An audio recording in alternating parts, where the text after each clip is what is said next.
Assalamualaikum warahmatullahi wabarakatuh. Perkenalkan, nama saya Riri Syadini, NIM 034 dari Prodi Teknik Biomedis. Di sini saya akan menjelaskan materi medan elektromagnetik bab 2 yang berjudul medan listrik. Nah, dilihat pada gambar ini, di gambar tuh terlihat adanya garis-garis medan elektrostatik, di mana garis-garis ini dibuat dengan cara menyambungkan garis-garis vektornya. Kekuatan atau besar vektor pada garis-garis tersebut diindikasikan oleh densitas atau kerapatan garis-garis medannya. Karakteristik garis medan. Garis medan listrik keluar dari muatan positif dan masuk ke muatan negatif. Selanjutnya, garis medan listrik selalu tegak lurus terhadap permukaan muatan dan tidak ada satupun garis medan yang bersentuhan apalagi berpotongan. Kemudian ada densitas garis medan listrik yang tinggi di daerah melengkung itu menunjukkan kerapatan muatannya tinggi. Selanjutnya kita masuk ke muatan garis medan. Arah garis medan ini dipengaruhi dengan jenis muatan listriknya, di mana jika muatan listriknya itu positif, maka akan menghasilkan gaya listrik keluar menjauhi muatannya.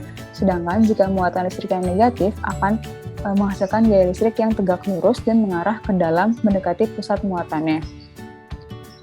Kemudian ada medan listrik muatan diskrit. Yang pertama itu ada di suatu muatan Q.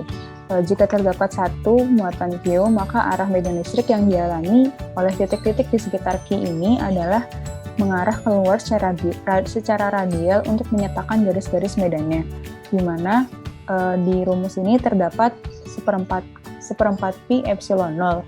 Seperempat pi epsilon ini merupakan konstanta K. K di sini adalah konstanta proporsionalitas. Sedangkan R-nya ini adalah jarak dari elemen muatan Q ke titik Q besar. Selanjutnya ada medan listrik suatu distribusi muatan diskrit. Diskrit di sini artinya terpisah, yaitu muatannya tunggal dan terpisah. Rumusnya adalah seperempat pi epsilon 0 sigma I Qi per Ri kuadrat Ri topi. Rumus ini digunakan untuk muatan satu diskrit, di mana di rumus ini terdapat sigma karena muatannya dari banyak titik dan R vektor pada rumus ini adalah adalah jarak suatu titik dari sumber muatan listriknya. Selanjutnya ada medan listrik untuk suatu distribusi kontinu. Kontinu di sini artinya bersambung. Muatannya bersambung pada suatu panjang, luasan, ataupun volume.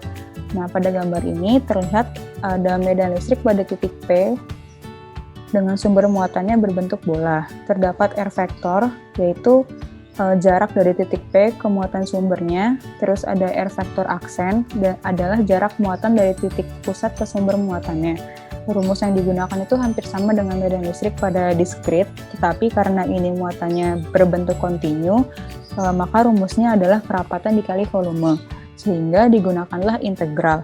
Maka secara keseluruhan rumusnya adalah IR sama dengan seperempat pi epsilon 0 integral dari R topi per R kuadrat rho R vektor aksen d tau aksen.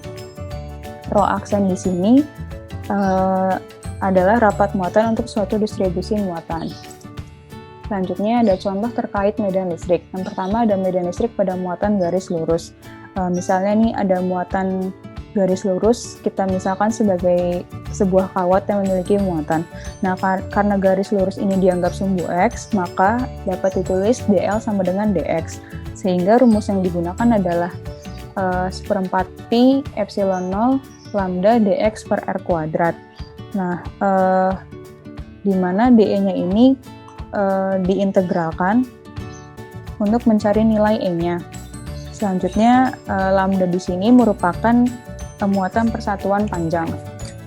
Dan dq pada rumus ini jika dijabarkan akan menjadi rho dikali dx, di mana rho-nya itu akan diubah menjadi lambda karena garisnya dianggap tidak mempunyai volume tapi memiliki panjang.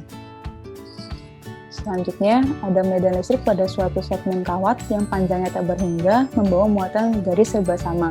Rumus yang digunakan adalah seperempat pi epsilon 0 dikali 2 lambda L per Z akar Z kuadrat plus L kuadrat.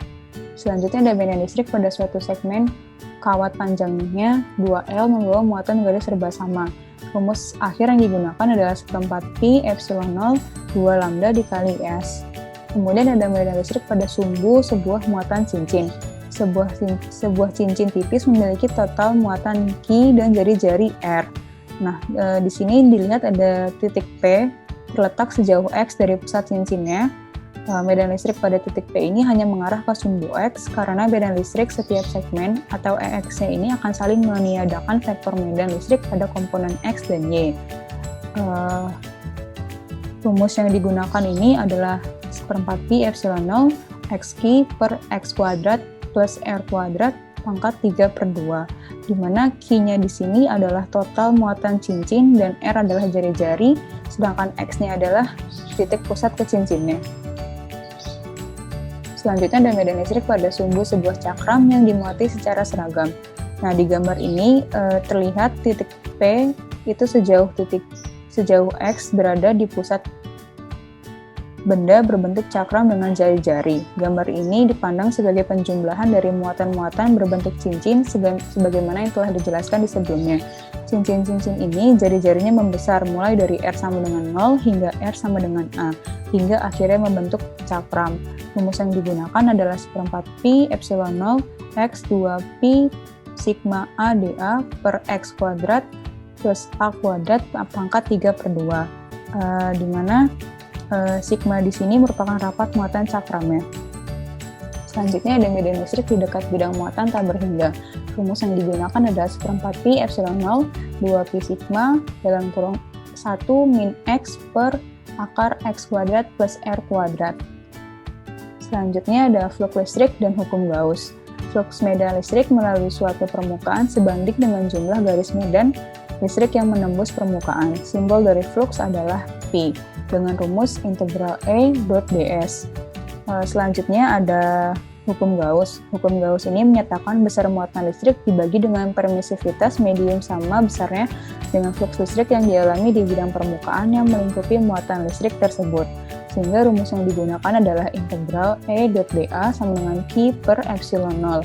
Nah, untuk rumus yang di bawah ini merupakan hukum Gauss di dalam integral.